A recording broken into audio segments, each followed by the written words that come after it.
Bonsoir. Je ne sais pas si on m'entend. Oui, on t'entend. Ok, super. Bonsoir, désolé de pas être là physiquement ce soir. Il y a eu de gros problèmes avec la SNCF. On commence à avoir là. Du coup, ce soir, je vais vous parler un petit peu d'un projet qui m'a été apporté par le biais d'une connaissance d'une connaissance. On lui a parlé de faire une borne d'arcade. Il a pensé à moi.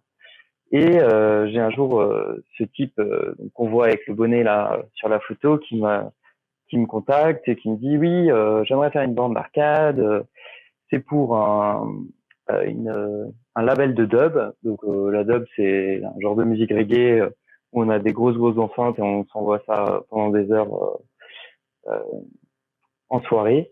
Et du coup, il me dit voilà, j'aimerais faire une bande d'arcade où on pourrait télécharger les albums et les releases et les EP que les gens ont déposés dans mon label. Et moi, je suis tout de suite emballé.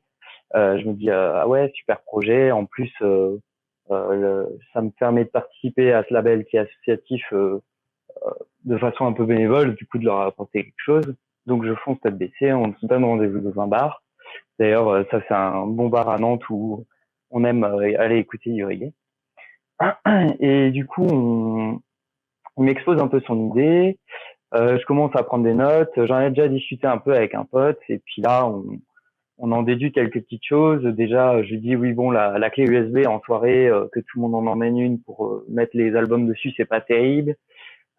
Du coup, je lui propose de brancher les téléphones en Wi-Fi au Raspberry et que on puisse, par exemple, recevoir tout de suite les albums sur son téléphone. Cette idée, je vais la mettre de côté un peu plus tard, on verra. Et du coup, je prends quelques notes, je lui présente une interface que j'ai en tête, et il me dit, bah écoute, ça me chauffe bien, je vais te trouver un Raspberry et ce qu'il te faut, et tu me fais une petite liste, et puis on envoie le projet. Sachant que ce projet, il avait envie de le présenter le 27 mars, donc ce qui va être à la fin du mois maintenant, et que moi, bah voilà, j'ai pas non plus énormément de temps à accorder comme ça à fabriquer quelque chose comme ça. Du coup, voici un peu les contraintes que j'ai listées ici. Du coup, forcément, il n'y a pas trop d'argent. On est sur une association euh, qui, euh, qui présente ce label. Du coup, pas à but lucratif. Je me dis qu'un Raspberry Pi, ça coûte pas très cher. Un écran 4 tiers, bon ça on trouve très facilement chez Emmaüs pour 5 euros. Il y a une problématique aussi, c'est que sur son label, il y a à peu près 200 gigas de release. Donc du coup, il faut envisager ça aussi. Qu'est-ce qu'on en fait? Est-ce qu'on les met sur le Raspberry? Du coup, il faudrait un disque, etc. Ça doit être offline first, que vous imaginez bien, quand on fait des soirées, il n'y a pas forcément Internet, c'est souvent dans des locaux un peu fermés où on capte pas trop de réseau, donc c'est compliqué. Et l'event est fin mars. Je vous en dirai un peu plus à la fin. Avec ça, j'ai déjà une belle liste de contraintes. Je fais quelques recherches. Du coup, typiquement, la faisabilité du Wi-Fi. Je me rends vite compte qu'en fait, il n'est pas trop possible sur iPhone de télécharger directement les albums.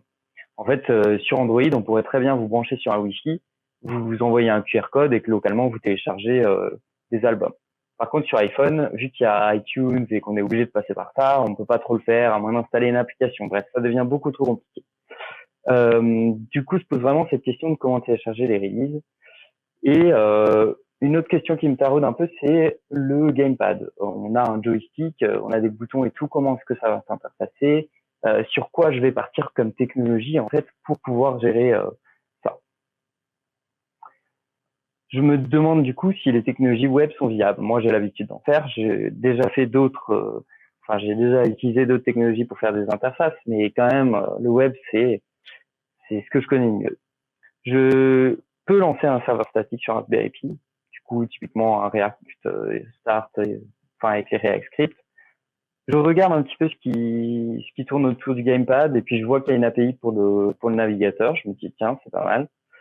On peut du coup lancer un Chromium au boot qui pointerait vers notre serveur statique.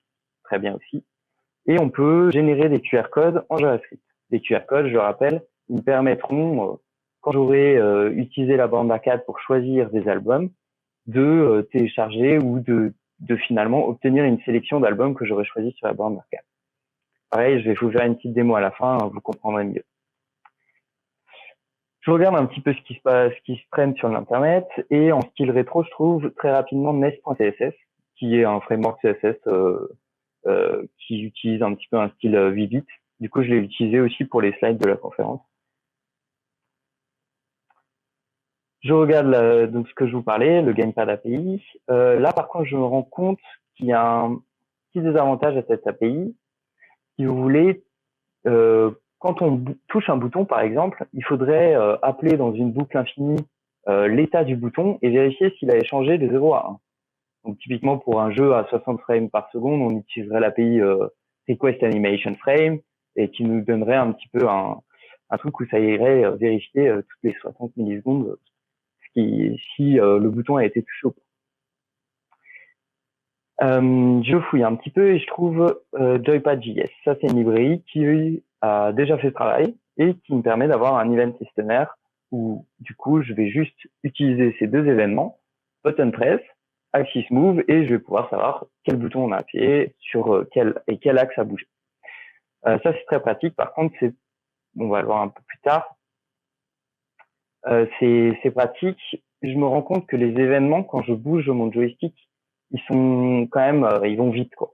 Du coup, je rajoute un throttle que je vous présente rapidement ici. Ce throttle, il va avoir comme impact de réduire le nombre d'événements qui est envoyé quand je bouge mon joystick. Parce que sinon, en termes d'interaction, c'est difficile à gérer.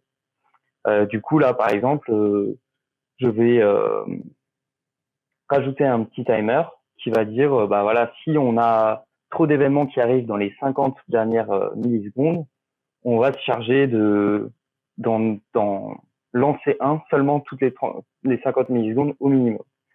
Donc j'ai fait aussi un petit truc en plus qui au milieu là, si je remarque que la personne reste appuyée vers le bas par exemple sur le joystick, je vais quand même exécuter mon événement pour qu'on puisse maintenir le joystick vers le bas ou maintenir le joystick vers le haut. Je voulais de la pixelisation aussi. Alors là, sur cette slide, ça vous présente une librairie que j'ai trouvée aussi en 2-3 recherches Google qui permet de pixeliser des images. Alors, il a bien déliré, le mec qui fait ça, il s'appelle Dezandro, il fait des produits très très propres. C'est toujours du Vanilla.js, hein, et ça permet de pixeliser et en plus ensuite de repixeliser en choisissant la forme des caractères, ce qui nous donne des résultats un peu bizarres.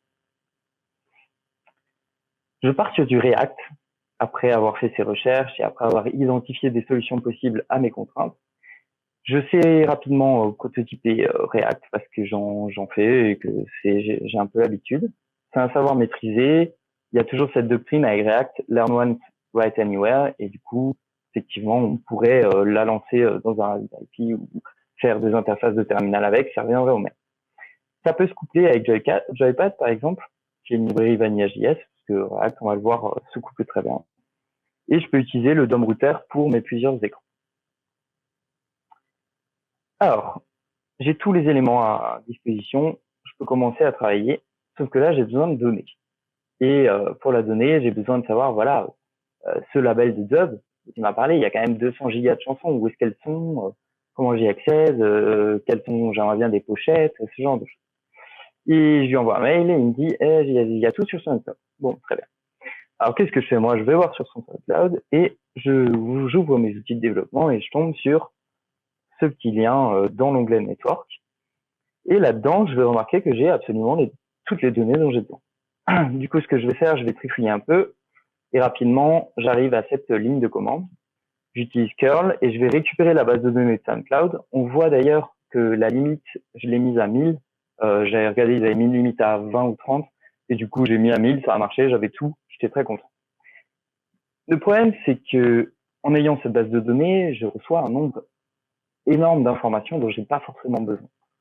Notamment, j'ai les titres, j'ai plein de choses qui me servent à rien, plein de textes que je comprends pas. Et moi, quand j'ai ça, j'utilise cet petit outil que je vais vous présenter un petit peu qui s'appelle JQ. Et JQ, c'est quoi? C'est un logiciel qui est écrit en Go, il me semble, ou en C, et qui va vous permettre de filtrer du JSON et de travailler dessus. Comment ça marche? On prend JQ, on lui donne un filtre qui va se constituer, on va le voir, de quelques commandes, et à la fin, on lui donne en entrée le JSON qu'on veut traiter, et il nous donne un autre JSON en sortie. Alors, un petit exemple ici. Ça, par exemple, c'est un exemple de la donnée que j'ai aujourd'hui. Donc ça, c'est le fichier que j'ai récupéré de SoundCloud. Il y a donc cet élément collection, il y a un tableau dedans avec plein d'éléments. Ici, ce que j'ai voulu faire en premier lieu, c'est télécharger toutes mes images. Donc on le voit là sur le petit fichier, il y a écrit artwork URL. Et artwork URL, je vais pouvoir l'utiliser pour récupérer ça avec Curl. Donc j'exécute une petite commande JQ, je lui passe le filtre collection, donc qui est le premier membre de l'objet, en tableau, et que je veux le chemin artwork URL. Et ça, je lui donne en entrée mon fichier release.json et j'en sors une liste d'images. Avec ma deuxième commande qui est juste en dessous, je vais donner à Curl cette liste et je vais lui dire de la télécharger. Donc j'ai écrit 2 commandes, j'ai récupéré toutes les covers disponibles sur SoundCloud. Je vais aller un peu plus loin avec cet outil. On remarque que dans cette base de données, j'avais plein de trucs que j'avais pas besoin. Du coup, j'ai décidé de reconstituer une base de données un peu plus petite qui va me permettre d'avoir juste les infos dont j'ai besoin. Donc là, je vous ai juste mis le filtre JQ que j'ai utilisé. Donc on retrouve le collection de tout à l'heure, qui est un tableau. Et là-dedans, j'ai utilisé la pipe, donc c'est le trait oblique, et je l'ai passé à un nouvel objet que j'ai constitué moi avec JQ. Je garde l'idée de la release. Pour l'année, par exemple, je vais récupérer juste dans la date de release de cet album, je vais juste récupérer l'année, parce que j'ai juste besoin de ça. Je vais récupérer le titre, ou je vais enlever quelques informations trop complémentaires dont j'ai pas besoin. J'ai remarqué que les artworks, donc les images de les pochettes d'albums, en fait, je peux les récupérer aussi en version large. Donc là, j'ai récupéré aussi tout ça. Et je récupère l'artiste et éventuellement un lien de téléchargement. Du coup, là, ça me donne, ce qu'il y a en exemple tout là-haut, une base de données un peu plus propre, avec effectivement juste ce dont j'ai besoin. Et j'ai plus ce collection. Avec le tableau dedans, j'ai directement un tableau. Suite à ça, je vais vous donner encore un dernier truc que j'ai fait. Bien sûr, j'ai beaucoup travaillé, enfin, j'ai un petit peu travaillé sur cette base de données pour simplifier les choses. On va voir plus tard que ça m'aura servi. Ici, je vais récupérer, par exemple, tous les liens de téléchargement où je vois qu'il y a bit.ly dans l'URL. Alors, bit.ly, je sais pas si vous connaissez ça, mais c'est un réducteur de liens et moi, j'ai besoin des liens directs. Je veux pas de ce réducteur. Donc, du coup, là, avec cette commande qui se présente là, je récupère tous les liens bit.ly. Je les ai passés à Curl, donc à l'outil qui envoie des requêtes HTTP depuis le terminal. J'ai inspecté les en-têtes de la requête qui est arrivée et dedans, j'ai récupéré la location, donc je sais que ce lien en fait redirige. Il fait une 301 avec une nouvelle location. Du coup, à ce moment-là, je récupère tous ces liens et je les ai mis dans un autre fichier. Ça m'a permis ensuite de faire une petite modification et de les avoir dans ma base de données finale. J'ai plus les liens bit.ly, mais j'ai bien le lien complet qu'on voit en dessous. Et alors, je suis allé très vite en besogne. Une fois que j'avais vraiment tous ces éléments, j'ai très rapidement atteint cette interface que vous voyez ici. Donc là, on peut se poser un petit peu cette question de prototype ou réel, POC réel. J'ai déjà entendu ça sur certains projets où en fait on va juste prototyper, mais on a vraiment bien réfléchi à tous les éléments avant et ça nous amène à une réalisation en fait qui est quasi prête. On va le voir par la suite, je vais rajouter quelques petits détails, mais là vous avez une interface qui vous présente des pochettes. À droite, vous avez la pochette en grand. Donc j'ai utilisé le pixelate.js pour la rendre un peu pixelisée. En dessous, on peut trier par artiste, par année. Et tout à droite, on a tout ce qu'on aura sélectionné. Je vous montrerai un peu plus tard. Un des exemples de petits spécifiques que j'ai rajouté, une pièce en 8 bits. Très simple, Google Images, pièce 8 bits. Je trouve un sprite très rapidement et j'écris ces quelques lignes de CSS. Du coup, un sprite, c'est chaque image. Donc, vous les aviez vues là, les 8 pièces. Et là, je vais lui donner la background position la plus loin et on va avancer. Là, je lui ai juste donné un step en fait de 9 parce que je sais que mon image fait parfaitement la bonne taille et du coup, il va juste faire 223, il va se débrouiller pour faire 9 cases et puis les avancer et ça marche tout seul. Pour la pixelisation, dont j'ai déjà un petit peu parlé, je me crée un petit composant React. Donc là, vous allez voir, j'ai rajouté du Vanilla.js sur un composant écrit en classe. Je n'ai pas utilisé les hooks sur ce genre d'éléments parce que quand on commence à utiliser du Vanilla.js, on sort tellement de la manière correcte de faire, enfin, les hooks, de la manière dont ils ont été créés, ça a beaucoup d'influence sur comment React réagit en termes de render et comment il va finalement rendre les éléments. Et du coup, là, c'était difficile parce que j'interagis moi-même avec le DOM. En fait, ce qui se passe avec cet outil pixelisation, il va prendre l'image, il va calculer les pixels et ensuite il va créer un canevas où il va recréer l'image mais transformer. Et du coup, par exemple, quand le composant se démonte, je vais avoir besoin de supprimer ce canevas. Là, tout en bas dans le render, on voit que onload, lorsqu'il y a le chargement de l'image, je vais avoir un impact sur ce pixelate et je vais lancer la pixelisation parce que forcément, si l'image n'est pas encore chargée, je vais pas avoir une bonne pixelisation, etc. J'utilise par exemple Request Animation Frame là dans Handle Image, je parlais un peu tout à l'heure. Pareil pour Joypad. D'ailleurs, c'est celui-là le premier que j'ai fait et j'ai essayé de le faire avec des hooks.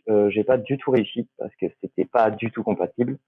Surtout en termes de render, ça fonctionnait juste pas à cause de ma boucle enfin un petit peu cette boucle finalement qui va regarder quand est-ce que les boutons sont allumés et faire une action en fonction pour que ce soit très réactif. C'est pas possible. Ou alors beaucoup trop casse-tête. Et du coup, là, on voit un exemple où j'ai utilisé effectivement mon Windows Joypad et à chaque pression de bouton, je change dans le routeur de React pour aller d'une page à une autre. D'ailleurs, quand j'ai voulu implémenter ça au Component Relay Mount, parce que j'ai l'habitude de développer comme ça, j'enlève les écouteurs d'événements. Et j'ai voulu faire ça, c'était pas disponible, donc j'ai modifié la librairie. J'ai récupéré le code sur GitHub, j'ai regardé comment c'était foutu, je l'ai recompilé, hop. Et puis je me suis dit, quand même, en bon contributeur, je lui ouvre une PR. J'ai ouvert la PR, il la merge 2 jours après et publié sur une release. Donc j'ai trouvé ça super que ce soit encore actif. Par la suite, j'ai encore rajouté une autre modification. Je l'ai pas encore publié, on verra si j'étais pas trop sûr que ça lui convienne. J'ai rajouté un Konami Code. Pour ceux qui savent pas ce que c'est le Konami Code, c'est un des premiers cheat codes qui a été importé dans les jeux vidéo par Konami. Du coup, c'est OO, Baba, gauche, droite, BA. Et quand on fait ça, moi, j'avais envie que ça amène sur les crédits. C'est une petite subtilité que je rajoute parce que j'ai programmé finalement mon POC très rapidement, donc j'ai un peu de temps. Donc là, c'est le petit algorithme. Vous avez la séquence de Konami. Quand on appuie sur une séquence ou un bouton, je rentre dans cette fonction move Konami, je vérifie ce que c'est. Si ça correspond à la séquence, on continue et sinon, on stop. Donc c'est ce que vous avez avec le push un peu plus bas. Une fois que la séquence qu'on a rentrée est la même que la séquence qu'on avait au départ, on navigue sur crédit. J'ai rajouté un mode démo. Parce qu'effectivement, je me suis dit, bon, voilà, déjà, j'ai un petit peu pensé à à tester la machine, mais je vais pas avoir tous les cas. Et un mode démo, on va le voir, ça m'a servi à faire du monkey testing, en fait. Et tout simplement, j'ai généré plein de séquences aléatoires, un petit peu réfléchies à l'avance, et j'ai fait en sorte que la machine tourne toute seule, comme on va le voir à la fin. Du coup, ici, comment ça marche? Je vais faire ça pour 10 steps. Donc, je vais générer 10 séquences de séquences. Dans chaque séquence, je me balade aléatoirement. Soit je sélectionne une release, soit si je suis dans un menu, je rentre dans les artistes ou dans les années. Je rechange vers une autre page, les artistes, les années, etc. Je navigue dedans. Je sélectionne une année ou un artiste.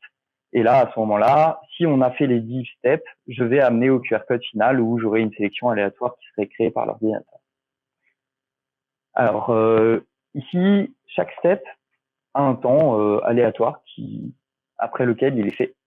Et on le voit, la partie la plus intéressante, c'est la Windows Joypad Init, où en fait, j'ai réutilisé l'écouteur d'événement de Joypad. Donc, c'est là où j'ai fait ma deuxième modification du code open source. J'ai rajouté effectivement qu'on pouvait réutiliser son écouteur d'événement pour faire semblant d'envoyer des événements. Et du coup, j'ai envoyé tout bêtement mes axis move et mes direction of movement, qui sont enfin soit mes noms de boutons, soit mon déplacement. Et derrière, je lui ai dit que d'effectuer les actions qui étaient déjà programmées. Comment ça marche ça? C'est un petit tip que je vous donne. Pour exécuter des promesses en série, vous pouvez utiliser reduce sur les tableaux. Et du coup, là, ce que ça fait, c'est qu'on va lui donner un tableau de promesses, en fait, et il va exécuter chaque promesse les unes après les autres. Donc, ça simule un peu un fonctionnement en fait. Pour le QR code, tout pareil, hein, j'utilise une librairie JavaScript qui me génère un QR code. Donc là, rien de très compliqué, je reçois la sélection et je génère mon QR code. Voilà un exemple de la fin, une fois qu'on a passé toutes les étapes. Se pose un peu la question maintenant du serveur, parce que j'en arrive très rapidement à ce résultat. On est à peu près même pas une semaine où j'ai travaillé un petit peu le soir. Et là, j'arrive au week-end et je me dis, bon, vas-y, je vais quand même regarder qu'est-ce qu'il a et tout. Je lui envoie un mail, il me répond, il dit, ouais, j'ai un serveur 1 et 1, voici le login mot de passe, amuse-toi. Bon. J'ai un peu peur, je me connecte, je vois qu'il n'y a pas de SSH, je vois qu'il y a un gros bouton rouge qui me dit, attention, PHP 5 est déprécié. Je clique dessus, il me dit PHP 7. Je me dis, génial, j'installe PHP 7. Je sais pas s'il y a du zlib. Alors pourquoi du zlib? C'est pour me permettre de créer des zips derrière, parce qu'en fait, mon QR code va renvoyer vers un lien, et ce lien va créer un zip avec la sélection et le renvoyer en téléchargement à l'utilisateur. Et j'ai une connexion SFTP où je me connecte et je retrouve d'ailleurs toute la liste des zips des albums, qui a un lien en fait avec les liens que j'ai retraduits de bit.ly tout à l'heure. Donc mon réducteur de liens que je les ai transformés, j'ai un lien direct entre les éléments, donc ma base de données va aussi pouvoir me servir pour le serveur. Alors voici le script que je fais du coup d'emblée en PHP. J'utilise un truc qui s'appelle ZipStream que je trouve sur GitHub qui permet de créer des zips. Alors là vraiment il n'y a pas de symphonie, il n'y a rien du tout, c'est plus simple. Je récupère ma base de données que j'ai ainsi créée avec les identifiants que j'ai aussi côté client et les zips que j'ai côté serveur. Je vérifie qu'ils existent. Dans le cas où ils existent, s'ils n'existent pas, forcément, j'envoie une erreur. Et s'ils existent, je les rajoute à un zip. Et à la fin, je l'envoie au client avec cette en-tête là qu'on voit, Content Disposition. Bon, voilà, du coup, pour moi, la partie serveur, elle est finie. J'ai quasiment d'ailleurs fini cette partie du projet, on va dire. Et là se pose un peu la question de maintenant, qu'est-ce que je fais du Raspberry Pi? Alors ça, c'est une petite photo du premier boîtier de Raspberry que j'avais fait. C'était un Raspberry A, je crois, en Lego. Donc, voilà, c'est des beaux souvenirs. Moi, j'aime bien garder ce genre de système embarqué très minimaliste. Du coup, ce que j'ai l'habitude de faire, j'installe mes petits outils, un VI, Git, c'est toujours utile. Je sais que je vais avoir besoin d'un Chromium. Unclutter, c'est un tool que j'ai trouvé par la suite pour enlever le curseur. Xinit et Xorg, ce sont juste des moteurs graphiques de fenêtres, en fait, qui vont vous permettre d'afficher Chromium, typiquement. Et Node.js et NPM. Node.js et NPM via le registry, en général, j'ai vite. Là, j'avais envie d'aller vite. Et d'ailleurs, ça m'a posé quelques soucis quand j'ai voulu installer Yarn, etc., parce que NPM avait une version tellement vieille qui m'écrivait que ma version Node.js était trop vieille alors qu'elle était trop récente. Bref. Première étape, Raspi config. Avec ça, on a un petit fenêtre qui arrive et on peut configurer Raspberry. En l'occurrence, je lui dis de se loguer automatiquement dès qu'on démarre. Ensuite, dans le bash profil, c'est ce qui est exécuté quand vous rentrez dans une session. Donc, vu qu'il est en autologin, il va y rentrer. On lui dit, ici, si tu es sur le TTY1, donc ça, c'est le premier terminal sur Linux, vous avez 8 terminaux, je crois, avec F1 à F8, avec CTRL-ALT appuyé, si mes souvenirs sont bons. Et du coup, je me dis, bon, bah, si je me log sur la session 1, je vais lancer Startix. Startix, il va lancer le serveur graphique X. Et le client. Quand il va booter tout ça, en fait, il va exécuter ce qu'on appelle le petit fichier, la xiniterc, qui suit. Et dans ce fichier-là, on va pouvoir lui dire, par exemple, c'est là où si vous le programmiez manuellement, vous mettriez qu'il lance le moteur graphique de Ubuntu, dont j'ai perdu le nom, qui lance GNOME par exemple, qui lance i3 pour ceux qui connaissent, etc. Du coup, moi, je fais exactement pareil ici. Je vais déjà désactiver le screensaver parce qu'on est sur une borne d'arcade qui se met pas en veille. La commande qui suit, c'est un truc que j'ai beaucoup galéré à faire. J'ai mis presque 2 heures à trouver ça. C'est que quand je lançais Chrome et que mon Raspberry, je l'avais éteint et je l'avais rallumé, il me disait Chrome ne s'est pas démarré correctement. Du coup, il fallait changer ce fichier de conférence pour lui dire non, non, il s'est bien quitté, m'embête pas. Sinon, c'était impossible d'enlever la petite fenêtre. On exécute unclutter avec le E commercial derrière. Le E commercial, il permet de mettre un process en background sur Linux. C'est un autre sujet. Si vous voulez vous renseigner, regardez le manuel, comment c'est fait, c'est très intéressant. Ensuite, j'exécute mon serveur serve qui va s'exécuter sur ma base build. Donc, c'est le build de production que j'ai créé sur ma version quand je programmais. Et ensuite, à la fin, j'exécute Chromium et je l'ouvre sur localhost 5000 qui est mon application. Donc, c'est quelques 20 lignes, en fait, m'ont suffi à mettre en place le Raspberry et de lancer l'application. Donc là, il n'y a plus qu'à brancher l'écran 4 tiers, le contrôleur, ça marche, tout est bon. Un petit truc que j'ai découvert aussi quand je faisais ça, c'est que je voulais pas faire une copie, enfin, j'avais pas envie d'utiliser SCP tout en mettre mon mot de passe, etc. Et j'ai découvert que quand vous utilisez Git, vous avez aussi un démon qui est disponible. Donc là, en local, par exemple, sur ma machine où je programmais, j'ai juste eu à rajouter ce fichier git daemon export OK. Et ensuite, j'ai exécuté la commande git daemon. Et sur mon Raspberry Pi, qui était dans le même réseau local, je pouvais tout simplement le cloner à mon PC de dev et récupérer le Git. Ça a beaucoup servi ça pour faire les mises à jour. Quid de la suite, il faut fabriquer la borne. Forcément, là, il y a vraiment le logiciel qui fonctionne, etc. Il faut fabriquer la borne. Quand j'ai remis le Raspberry à Sancho, il m'a dit oui, comment est-ce qu'on va le mettre à jour, etc. Donc, ce sont des nouvelles problématiques qui sont arrivées par la suite. J'aurais aimé ajouter du son lorsqu'on se balade, je vais vous montrer tout de suite. Et peut-être d'autres features, hein, si vous avez des idées, n'hésitez pas à me contacter. Alors, voici un petit aperçu des crédits de la bande d'arcade une fois qu'on a exécuté le Konami Code.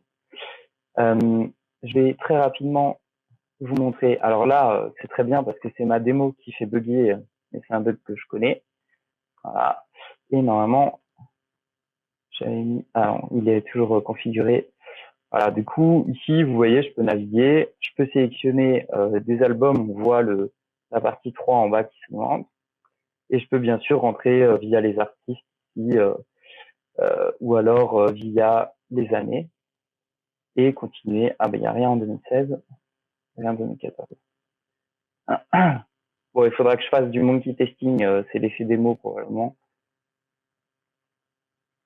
Et ici, on peut toujours sélectionner. Une fois qu'on a fini, on a un petit QR code. Alors là, le serveur est pas encore mis en place. Donc le QR code ne vous amènerait pas à se télécharger. Je vais revenir là. Du coup, pour la suite, je pensais que j'avais une autre slide, tant pis. N'hésitez pas alors, j'avais une cover ah voilà, elle est là. Du coup, ça c'est la cover de l'event. Alors bon, le design, hein, c'est pas fou, mais c'est comme ça. C'est le 27 mars sur Nantes. Donc là, normalement, il devrait y avoir la borne. Si vous voulez avoir plus d'infos sur cette borne, des photos, etc., j'en posterai sûrement sur mon Twitter quand elle sera à cette soirée. Et vous pouvez toujours me suivre aussi sur GitHub pour voir un petit peu les travaux que je fais au fur et à mesure. Le code de cette borne est bien sûr disponible sur mon site. Voilà, si vous avez des questions, n'hésitez pas.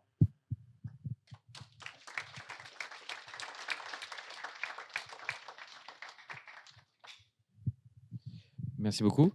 Alors, est-ce qu'il y a des questions pour Antoine?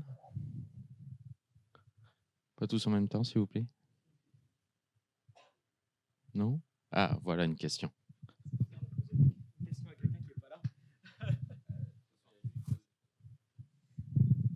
Merci pour la conférence. Je parle à personne, c'est bizarre, mais merci pour la présentation. En tout cas, c'était super cool. T'as pas trop détaillé la borne d'arcade physiquement, comment tu l'as fait? Du coup, tu l'as fait toi-même? Tu l'as acheté? Ça s'est passé comment? Alors, justement, ça c'est la problématique maintenant.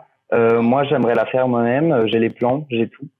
Le problème, c'est que je vais pas mettre l'argent dans le bois, c'est assez cher, etc. Donc, je lui ai dit, bah, écoute, moi, tu me donnes le bois, je viens, je le fais.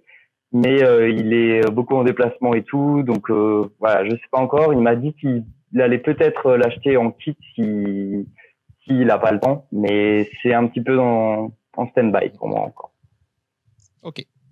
Au Tech Shop, je sais qu'ils en font. Après, je n'ai pas les détails, mais je sais qu'ils font des bar top au Tech Shop. Ça peut peut-être t'aider. Ok. Ça marche, merci. Est-ce qu'il y a une autre question? Non? C'est tout?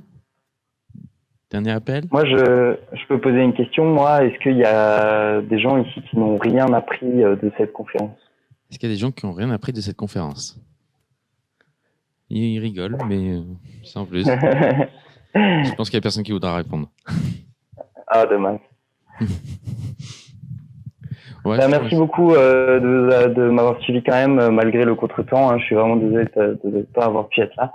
Et je vous souhaite une très bonne soirée pour la suite avec Grégory. Merci beaucoup.